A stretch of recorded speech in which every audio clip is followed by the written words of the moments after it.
Buckle up. It's the Insurance Dudes Podcast. Boom! And it's all out of order. It's all out of order. That's great. How we know we started. Yeah. We have a live studio audience today, and as they're being let in, I'm sure that they will be muted. So yes, that's a little housekeeping. Mr. Craig, who do we have today? Oh, Mr. Josh Phanco from, is it Visalia? Are you Visalia? No, it's Fresno. Close, but it's Fresno and Clovis. We're pretty much the same Clovis. thing. Yep. Clovis. Wasn't there a movie, Clovis Field? Cloverfield. Same thing. That's the difference. Awesome. So I didn't even think about it, but would we do speed breakers? Yeah. Why don't we do a little speed breakers? It's like the Brady Bunch here with everybody. Let me be completely unprepared and not have it up. But luckily for notes, you can just search. So, all right, Mr. Josh, are you ready for this round of speed breakers? Bring it. All right. Have you ever had a mullet? Yes, believe it or not. Yes. Well, we're done. That's awesome. First crush. I'm going to say Winnie Cooper from the Wonder Years. Oh, you know what? Maybe they're with you. Most embarrassing thing your mom ever caught you doing? I'm sad to say, but I actually took money from her wallet one day to try to. Oh, you got busted. Got caught. Wow. I shouldn't say that online. Yeah, well, she knows. So fastest speed ever driven? Probably about just over 100. I got nervous and slowed down. Nice. Favorite cereal? Lucky Charms all the way. Oh, Lucky Charms. How many kids? I have 3 kids. Have you made cry? Please wait for this question. Then 3 daily. Yeah. 3 daily. Perfect. Yeah. Good job. Count Chocula or Count Dracula? I have never had either. I have no idea. Ooh. Well, I don't think you have Count Dracula. I don't know what that is. He has you. Oh, I see. Okay. I thought you were on the cereal thing. Yeah, I don't know. Well, one is cereal and one's a serial killer, I guess. Fastest mile. Recently, because I'm a runner, I just hit 6:09. Nice. Wow, that's really good, man. You almost hit the 5s. Getting there. I'm trying to get sub 6 as fast as possible. Wow. You know what's interesting is none of these questions actually put the units. So it's like fastest mile. Well, driven, flown, it just everybody just answers. So it's favorite flavor. Flavor. Orange cream, anything. Yes, orange everybody cream picks ice cream on that. It's great. Mm-hmm. Dogs or cats? That. Dogs. 100%. That is correct. This interview will continue. Tacos or burritos? Probably burritos. Slight edge to burritos. Slight edge, but they're very close. Correct. Yeah. Favorite video game? All-time favorite video game, Super Mario Brothers. Oh, nice. I thought you were going to say Super Tecmo Bowl because that is the. Actually, no. I'm sorry. I have to strike that. RBI baseball. Oh, 3. That's my all-time. That was sorry. That was a good one. And then, of course, the fun one: Trump or Biden? In what? Like MMA? Yes. What? Sure. No units. We'll go Trump in MMA. He's got the size advantage. I think he's going to win. And final question, what was the first concert you ever went to? All the way back to Barney. I've heard you guys ask this to other people, and I have been thinking for a long time. I cannot remember my first concert, but I will tell you, can I just cheat and give you my favorite concert ever? I'm not much of a concert guy like everybody else. I like concerts okay, but they're not a big thing for me. But my favorite concert by far was Dave Matthews at Shoreline Amphitheater in California. That was the most incredible experience. I was in college, so it would have been probably 60s. Late 90s, early 2000s. Yeah, probably around 2000. Yeah. So it was incredible. It was awesome. Yep. They are good. I saw Dave Matthews open up for the Dead in Vegas, like in early 90s. Yeah. No, that's when they were all over it. And he's great. I saw him I've probably seen him the most in different venues. So, but that was an incredible venue. If you've never been to that, you got to go to a concert at Shoreline. Yep. Yeah. That's in San Diego, right? No, it's up north. It's up by Palo Alto in near Stanford. Is it California. Outside? Yeah, they built it for the Grateful Dead. So it was kind of where the Grateful Dead would do most of their concerts. That's awesome. Yeah. Super cool. So take us back from Dave Matthews to now, and how did you get yourself involved in this crazy business? It's all my wife's fault. I'll just tell you that right now. So I've done a lot of different things. all somewhat around sales and marketing. Essentially, my first job, 14 and a half years old, was a dishwasher in a deli. That to me was awesome. It taught me the discipline of hard work, showing up and doing stuff that nobody else wants to do. So I was a cleanup in a deli and a meat department. So that was awesome. But essentially from college on, I've been in some form of sales and marketing role. I've worked primarily in sports marketing. We have a AAA baseball franchise here in Fresno. So I started out really as my main job there, doing everything from being an accounting clerk to a mascot to selling tickets to selling corporate sponsorships and, promotions at the stadium, and then have done a variety of different roles for a couple of different sports teams and things here in the area. But my wife actually worked for Allstate Insurance and Claims for about 14 years. And that was like her first job out of college. And her real job. And she did that for a long time. And she ended up managing a claims unit for a long time. And then through a set of circumstances and things in our own life, as they were kind of consolidating some claims offices, she transitioned out of the insurance business and started doing some other things. We adopted a little boy from Haiti. And so she spent probably a couple of years at home with him, and then realized she didn't want to be a stay-at-home mom. So we started talking about what to do for her. So because of her background with Allstate and in the insurance business, she started kicking some tires, and through some relationships, we got in touch with not really a recruiter, but a sales leader that she used to work with. And before long, we started talking about possibility of her getting into the insurance business as an agent. Well, she had never done sales and marketing, so quickly transitioned into, well, I would love to do that, but I'm not ready to do it. So we started talking more about doing it together. So my wife and I launched our agency about 2.5 years ago. So with my experience in sales and marketing and her experience on the back end and managing a team and claims and all that, we thought it would be great to work together. And did you start scratch? No we premium? Started scratch, no premium. How was that? I've done it before in other sales jobs. So I've created a book of business. So for me, it wasn't necessarily scary to do that. I actually preferred that model versus trying to buy a book. But yeah, I mean, it's incredibly nerve-wracking and stressful and really, really difficult financially, considering both of us, neither one of us have an income. So yeah, that was difficult, but we've slowly and surely been growing it. So your wife brought industry knowledge, but was it a pretty steep learning curve? Absolutely. The other side?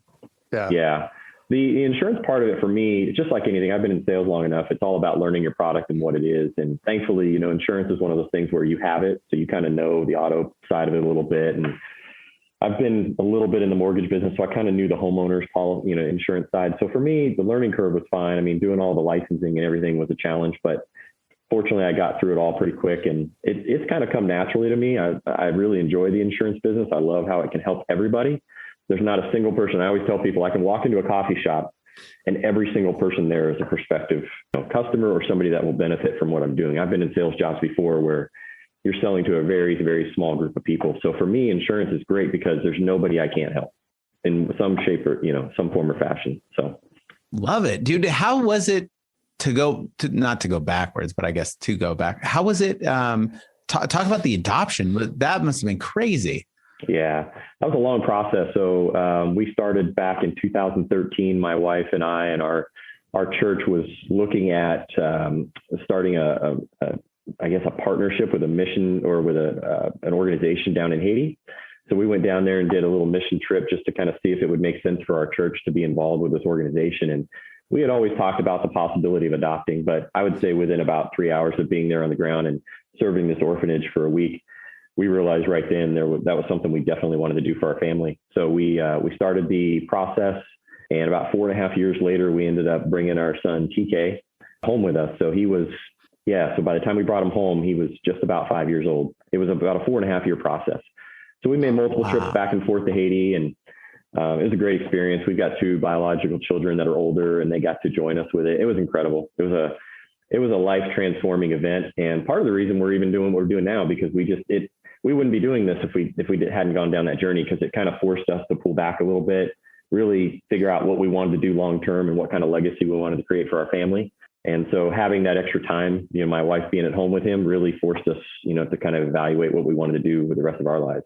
Love it. And I knew that had a correlation too. I don't know if I could work with my wife, but I know you guys work well together. We had those conversations. So I figured that probably was the something that strengthened your, I guess, your work relationship as well. Cause that, I wouldn't necessarily recommend, they always say don't do certain things together, like moving, having a funeral, a wedding, or changing jobs in the same year. We were kind of pretty much doing everything all at one time. So I wouldn't necessarily recommend that, but sometimes you got to be in the fire, to really figure out what matters. So that's exactly what I think came out of it.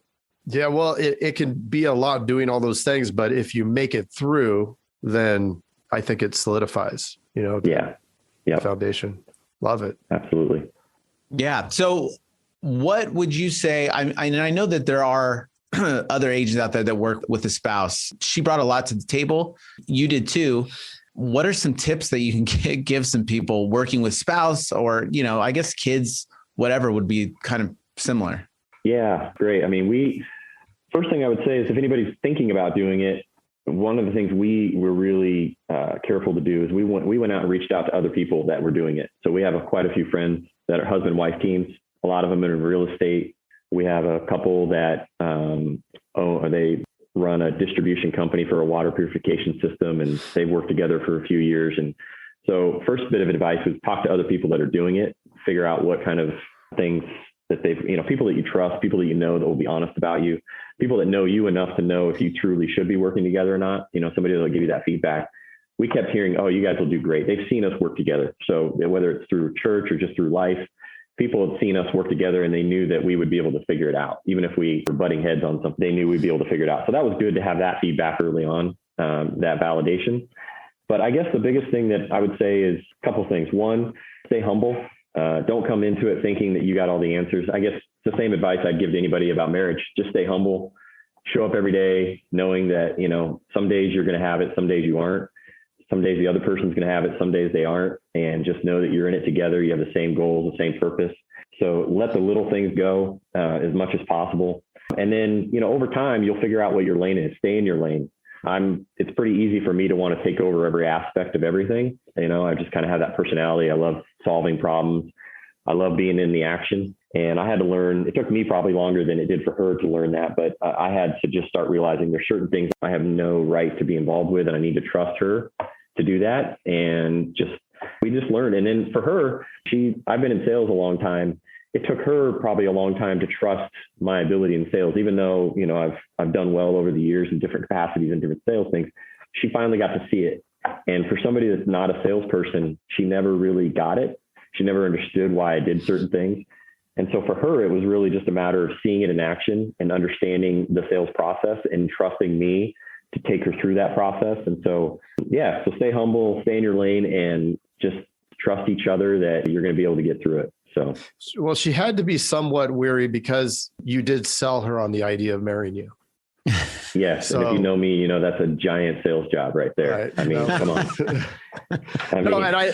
But in all seriousness, I love the advice of, checking that ego is so challenging because and it's a balance, right? You have to have some ego to be able to push through and get through some of these difficult times, but then you need to be humble and check that ego and you don't need to always be right. Yeah. Well, it was hard too, because, I don't know how it is for other agents out there, independents and other people that were other captives, but for us with the carrier that we're with, there's, we can't be a husband-wife team the way that we're presented. It's me. My my face is on everything. If you go to our website, it's my face. And, she just kind of naturally just came up underneath that and said, hey, you need to be the guy. It's your thing. But I look at it as we're both in this, it's our company. We're partners in this. But so it was kind of easy for me to start just taking on more than I should and acting like it's all mine. But I had to go back and constantly check myself and go, nope, this is us. And it's not even just us. That's how we try to manage our whole office. It's not just even the two of us. It's our team. We are a team, and we're going to make this work together. So it's about making sure you're always coming back to that. What are we in this for? What are we trying to accomplish? Everybody knows their roles, and just get to it. Clear communication. Yeah, absolutely. How important has that been? I think that agents can maybe even sometimes doubt themselves and not want to communicate. And then you can kind of run and hide and maybe not go through all the stuff, but you're the leader. And I think communication it's so important, right? To be clear on everything. And how important has that been in your agency? man, I don't know if there's anything more important, to be honest. I mean, communication is key. I mean, on all levels. I mean, communication with clients. I mean, that's what sales is to me. It's just being able to properly communicate with people, understanding what they need, what you have to offer, figuring out that gap and bringing that all together. But for a team perspective and running an agency, I mean, that's probably the worst thing that I've been at. I mean, I kind of pride myself on my ability to talk to people and socialize and all that kind of stuff. But I was first year and a half, as I kind of expressed with you guys when we went to Ignite, I had to look at myself in the mirror and realize that a lot of our problems were just me not communicating properly with our team, not creating proper expectations, not letting them know what I was holding and what I was struggling with, and I have all these expectations of them and what they're supposed to be doing, but I'm not even communicating. It's all up here. And then I'm frustrated and we're not getting anywhere and I'm making all these decisions and they don't know why. Once I start having real open communication with everybody, they're like, oh yeah, sure, we can do that. So yeah. I think communication is absolutely vital, and just it doesn't have to be perfect communication, but just talk, work it out, have that dialogue both ways. If something's not connecting, if people aren't with you, or if they're just kind of saying, they're probably not really with you. So you got to get that buy-in and make sure that they fully understand what you're trying to communicate. So you're right on about that. I love that concept in it's in the peak performance, but looking in the mirror, and if it's not working, it falls on the owner, right? Like it's very easy to blame everybody else, and everybody, across the board in life, not just in business, people want to point the finger at the others. But if something's not working, the only one that can really fix it is the dude in the mirror, or the dudette in the mirror. And that's hard to own sometimes. Yeah. Well, if you remember, that was the first thing I think you had us all go around at the table and introduce, why were we there? Why were we at Ignite? Again, I wasn't even a part of Teledudes at the time. I followed you guys on the podcast and listened to a lot of the stuff and got a lot of value out of that. I had a couple of other agents that encouraged me to go and do this thing. Spent some money to fly out there and hang out with you guys and take 2 days out of the agency. And granted, I was the only guy really making all the sales in our agency at the time. So that was a big commitment. But I remember distinctly when you guys told us to be prepared to talk about why we were there and what we were looking to get out of that. And we went around the table, and I just had to, like you said, I had to look in the mirror, and I told you guys that, look, I'm a great sales agent. I feel like really confident. I can do the insurance business. I can sell a lot of policies. I can do that all day long. I'm not a very good agent or an owner. And that's why I wanted to go to Ignite, is I wanted to learn from you guys and from other agents how to actually properly run an agency. And man, that was game changing for me right there. Even just admitting that was a huge thing. Yeah, so it is. And it's wanting to do everything and controlling the show and being the best salesperson and all of that. It's just not scalable. Right. You can't scale that business. Nope. So, I was there too. I would say too, it's not as rewarding. Like it's super rewarding when you can transfer these like superpowers to people that have never done sales or anything like that. And you start training, and then you see them grow, and it's like, wow, that's huge. I mean, that was one of my eye-opening moments in the agency, was when I kind of looked at it. I was like, wait a minute, I don't want to be doing all this. I want to be training people to do it and see them. Yeah. That's fun.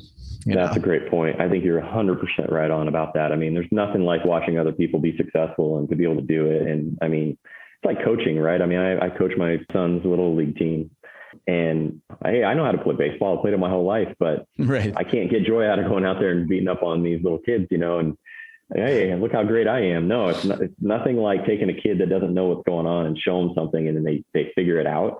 Man, I get more joy out of that than I ever did hitting a double or anything like that. It's so much better. So I think you're 100% right about that. Same feeling is what I've been experiencing in these last few months, watching our team really start seeing, like, getting their legs up underneath them and feeling confident and understanding what they can do and realizing their full potential. So, and your sales have been incredibly much greater since then, right? Yes, consistently. Yeah, we've had some bits of success before, but again, it was primarily me, or maybe we had one other seller that had a good run a little bit. But yeah, consistency wise, absolutely. I mean, and what's funny, it was even before I kind of actually signed up for Teledudes and actually got the system in place, just the mindset of like, I need to start really running my agency differently. And just some of the things that you guys shared a lot about when we were Ignite, just putting some of those things into practice in our agency immediately yielded results long before we even got our systems in place to support the nuts and bolts of how to sell insurance. So yeah, we've been climbing. We're knocking down our goals. You know, we're kind of a smaller agency still. We haven't been able to scale it yet the way that I'd like, but we're heading in the right direction, and the train's going the right way. And we know this is the direction that we're gonna continue to go. And we know we're gonna have success. It's just now a matter of how quickly we can get there. Love it. What would you tell somebody that's coming in? I know that's the final question, but yeah, man, what are you doing? Well, I guess from the scratch perspective, and from the scratch perspective, what would you do differently now, rather like the way you approached it? Yeah. Then and now, with everything you've learned, how would you approach it differently? To be continue.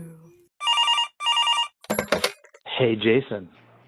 Yes, Mr. Craig. That was another awesome episode, wasn't it? Mm-hmm.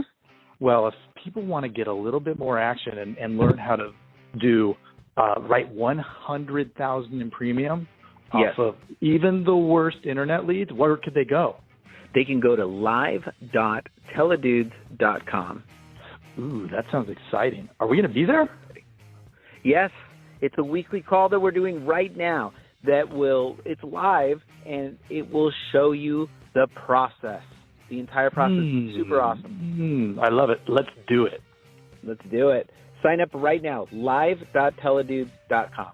Live.teledudes.com. That's live.teledudes.com. Hey, Craig, there's a new community that we are starting that I cannot wait to tell everybody about. It is our live texting community where you and I are going to answer people's questions and give them free content, right? Are you kidding me? We get to talk to them? Yeah, which is awesome, but they have to opt in. They have to text us at 520-214-2219. That's 520-214-2219. Nice. Craig, are you going to respond to these texts? I'm going to respond to them for sure. Live. I'm into it too. It's going to be awesome. And it's going to be our new texting community where we're going to get back to everybody that we can and drop some crazy content, free content, and free the calculator that you just came up with. That's right. The calling calculator, sales material. I mean, everything for insurance agents. This is it. It's the best texting community out there for insurance agents. Well, what the heck is that number again? I can't remember it. It's 520-214-2219. That's 520-214-2219. I love it. I'm going to text it right now. 520-214-2219. All right. I'll see you later, Mr. Jason. Bye, Mr. Craig. Wait, do they even listen to this on the radio anymore? I love it. I love it. Nice. All right.